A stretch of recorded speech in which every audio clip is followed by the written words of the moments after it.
Hello guys, good morning my YouTube family. आप सब कैसे हो? आपका वेलकम हो गया मेरे न्यू व्लॉग में। अभी नहा के आई हूँ, सुबह के 8 बज गए हैं। बस रेडी हो रही हूँ। थोड़ा मैं बाल बांध रही हूँ क्योंकि गीले हैं, सूख जाएंगे फिर करूँगी कंघी।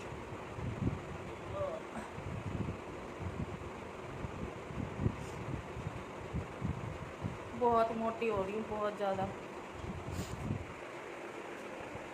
बस सही है। ये पता नहीं, तबीयत सही नहीं रह रही है, ब्लॉग करने का मन ही नहीं करता। और ये देखो कौन है यहाँ पे। छुन छुन छुन छुन, गुड मॉर्निंग बोलो। गुड मॉर्निंग बोल मम्मी के बेटू। और ये रही परी। पेपर ख़त्म हो गए हैं, अब फ़ोन में लगी हुई है। रिज़ल्ट पे पता चलेगा इसकी, मैंने बैंड बजानी है रिज़ल्ट पे।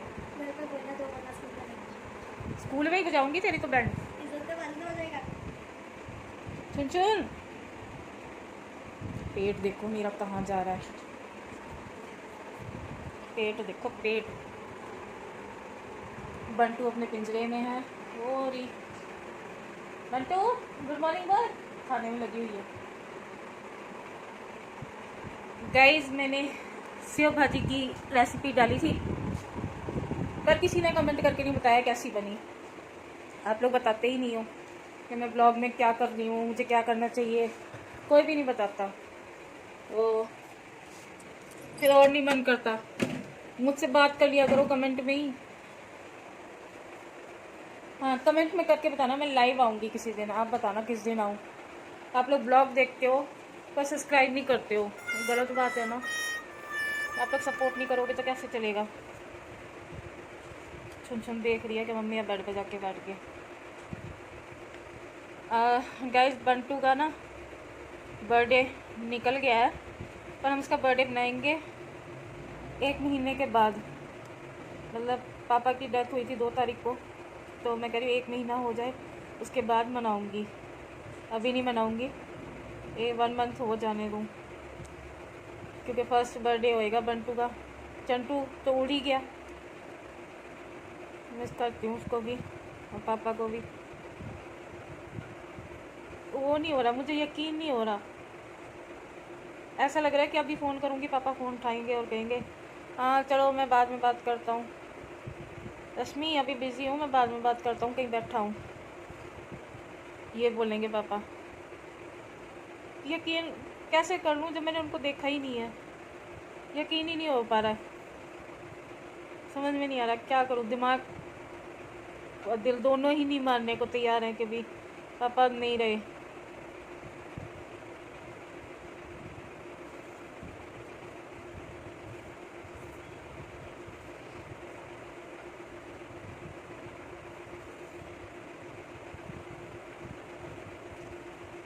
गाइस, आप लोग दुआ करना कि मेरे पापा जहाँ भी हों खुश हों, उन्हें शांति मिले, स्वर्ग में जगह मिले उनको। अच्छे इंसान थे, उन्होंने बहुत लोगों के साथ बहुत कुछ किया है।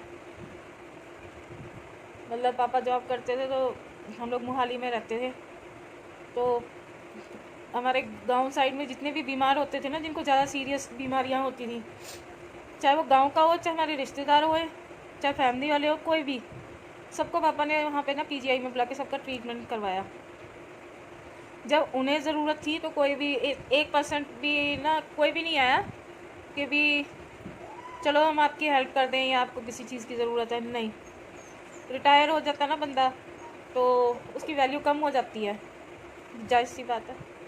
तो क्या बोलूँ मैं, बस यही बोलूँगी ठीक है, उनके कर्म कर्म उन्होंने अच्छे किए हैं तो भगवान उनको अच्छा ही देगा।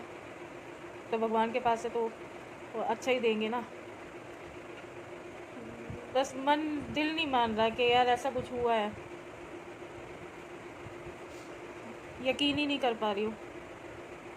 शायद लास्ट बार उनको देख लेती या छू के महसूस करती तो शायद यकीन होता भी, पर देखने ही कोई नहीं मिले तो यकीन ही नहीं हो रहा। बस गाय, आप लोग दुआ करना मेरे पापा के लिए, मेरे लिए चेक करना ही मत। मेरी तो वैसे भी भगवान सुनता ही नहीं है। शुरू से लेकर अब तक ना प्रॉब्लम परेशानी ये सब झेलती ही आ रही हूँ मैं ना। अब आदत सी पड़ गई है। एक मुझे ना किसी रिश्ते पर ट्रस्ट नहीं रहा, सारे फेक होते हैं, सारे फेक टोटली। एक थोड़ा बहुत था भी अपने पापा के साथ अटैचमेंट, मैं ज़्यादा भी नहीं बोल पाऊँगी, थोड़ा कनेक्ट थी कि भी हाँ चलो कल अगर कुछ होता है, मेरे को दिक्कत होती है तो हाँ चलो पापा हैं, पापा ये करेंगे, पापा वो करेंगे। अब वो भी सपोर्ट चला गया, तो यकीन नहीं हो रहा। इस जगह पापा की जगह अगर मम्मी चले जाते तो मुझे इतना दुख नहीं होता बिल्कुल भी, क्योंकि मेरी मम्मी की कभी बॉन्डिंग हुई ही नहीं है। उन्हें सिर्फ लड़कों से प्यार है, और लड़कों के गाली गलौज जूते सब कुछ खा लेती हैं। लड़के बहू में घुसी रहती हैं। मैं चाहे कर कर के मर जाऊँ, मेरे लिए कुछ नहीं है उनको। उनका शुरू से ही नहीं, शुरू से मैं तो उनके लिए दुश्मन ही रही हूँ, तो कभी वो था ही नहीं। तो बस और क्या बोलूँ गाइस। शाम को डालूँगी मैं ना, वो बनाऊँगी, आज सोच रही हूँ अमृतसर बढ़िया जो होती है ना वो बनाऊँगी, तो उसकी रेसिपी आपके साथ शेयर करूँगी। बाकी गाइस आप लोगों का सपोर्ट चाहिए। जॉब की अभी मेरी कंडीशन नहीं है, मैं जॉब करूँ, और मुझसे अब होएगी भी नहीं। जहाँ पहले पार्लर में जॉब करती थी ना, वहाँ से मेरे को कॉल आई थी कि मैडम आप ज्वाइन करोगे दोबारा। मैंने कहा नहीं। वहाँ से छोड़ने का रीज़न पता क्या हुआ था कि एक कस्टमर आया था, तो क्लाइंट बोलो कस्टमर बोलो, तो उसने अपना ना सर्विस करवाई, D10 वगैरह, क्लीन अप और शेविंग जो भी कुछ कराया उसने। तो सारा अमाउंट उसका बनता था 1000।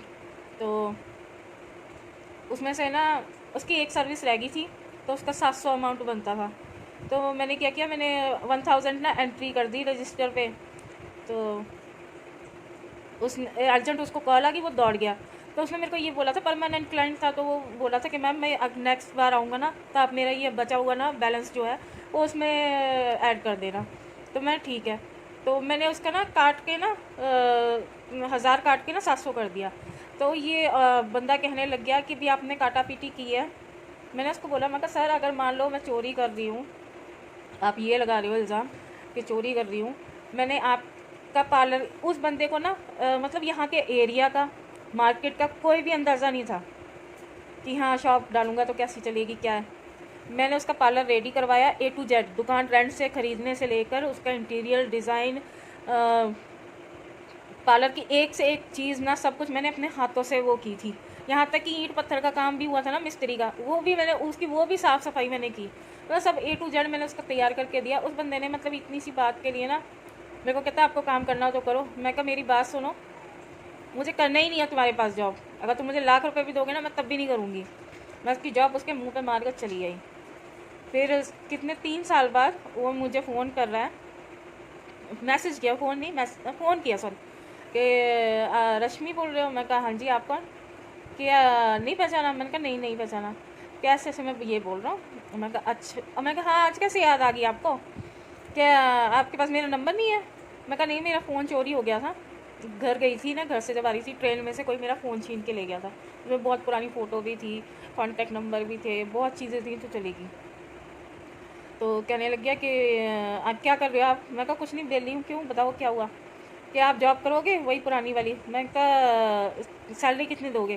कहते हैं मिलो फिर मैं बताऊँ। मैं ये सोच रही थी किसके ना मुंह पे पहले मैं सैलरी ऐसी रखूँगी जो मुझे ये दे ना पाए, और दूसरी बात कि मैं ना उसको ना मुंह तोड़ के जवाब दूंगी। जॉब तो नहीं मैं करती उसके पास में, चाहे वो मुझे कहता है कि मैं करोड़ रुपए दूंगा, मैं तब भी नहीं करती।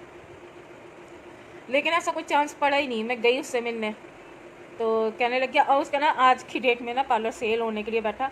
कोई क्लाइंट नहीं, मेरी इतनी मार्केट हो रखी थी क्योंकि मैंने खुद पार्लर अपना किया था। लॉकडाउन की वजह से ना मेरा पार्लर मुझे बंद करना पड़ा। तो मैं कहा इससे अच्छा, अपने धंधे से अच्छा ना कि जॉब कर लूँ, सीधी सैलरी तो बनेगी ना, सेव बनेगी, और छुट्टी भी कर सकते हो, घूमने जा सकते हो। तो इस वजह से मैंने अपना पार्लर सेव कर दिया। तो अगर अपना काम होता ना तो दूसरे की जगह मैं क्यों करती। उसके मैंने क्लाइंट बनाए तो पता नहीं 1 हफ्ते में, हाँ 1 हफ्ते में मैंने उसको ना, स्टार्टिंग में देख लो आप, कोई दुकान खोल रहा है 1 हफ्ते में 1 लाख रुपए कमा के देगा, मैंने कमा के दिया था उसको।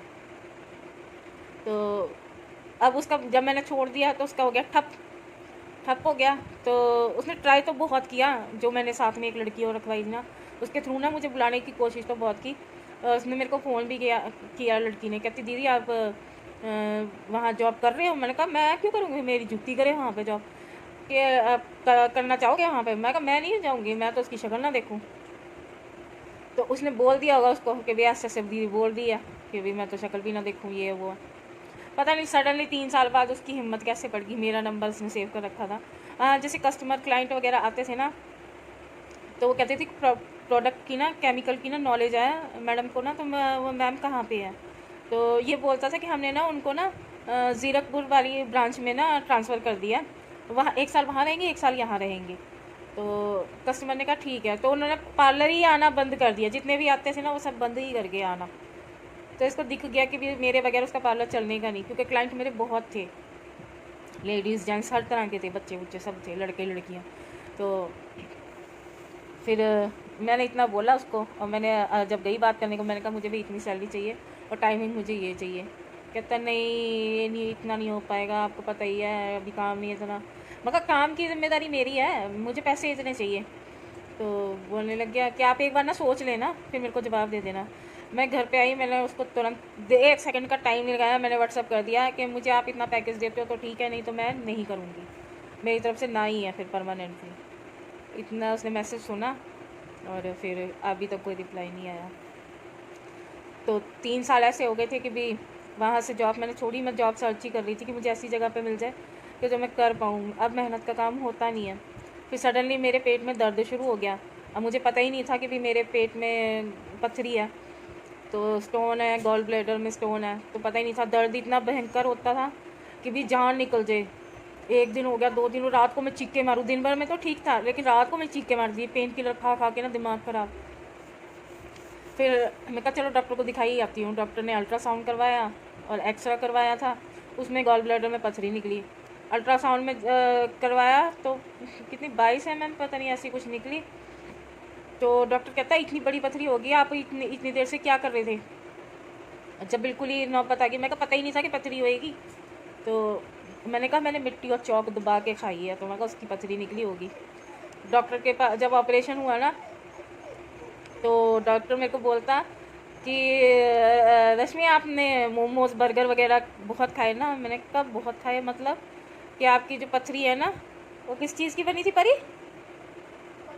कोलेस्ट्रॉल की पथरी बनी थी मुझे। तो मैंने कहा यार, मैंने कहा मिट्टी बिल्कुल नहीं निकली मेरे पेट में से। कहता मिट्टी का नामो निशान नहीं। मका मिट्टी अगर मैं बोलूँ ना तो मैंने ट्रालियाँ भर भर के मिट्टी खाई होगी और चौक।